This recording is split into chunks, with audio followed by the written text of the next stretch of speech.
Marimin, warga asal Blok 2, Jalur 33 Nomor 1, Desa Pratama Wahyu Mandira, Kecamatan Sungai Menang, Kabupaten Ogan Komering Ilir, akhirnya ditemukan Selasa 17 Mei 2022. Nelayan ini sebelumnya dikabarkan diseret oleh seekor buaya ke dasar kanal Jalur 41-42 Wahyu Mandira saat ingin melepaskan jala ikannya yang tersangkut pada Senin 16 Mei sekitar pukul 12.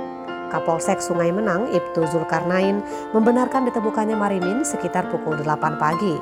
Menurutnya, saat ditemukan Marimin sudah dalam kondisi meninggal dunia. Zulkarnain menambahkan yang menemukan korban adalah warga, aparat desa, dan anggota kepolisian yang melakukan pencarian dengan ketek dan speedboat.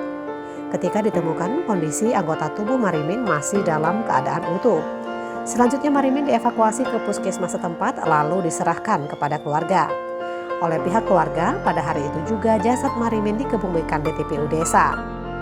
Zulkarnain menambahkan masyarakat dihimbau agar berhati-hati saat melakukan kegiatan di air.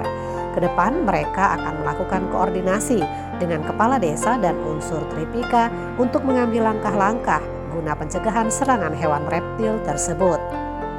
Diberitakan sebelumnya, Camat Sungai Menang Syawal Harahap mengemukakan baik pemerintah desa setempat maupun pihak kecamatan sudah sering menghimbau agar para warga berhati-hati karena di lokasi korban mencari ikan merupakan habitat buaya. Diansyah melaporkan dari Ogan Komering Ilir.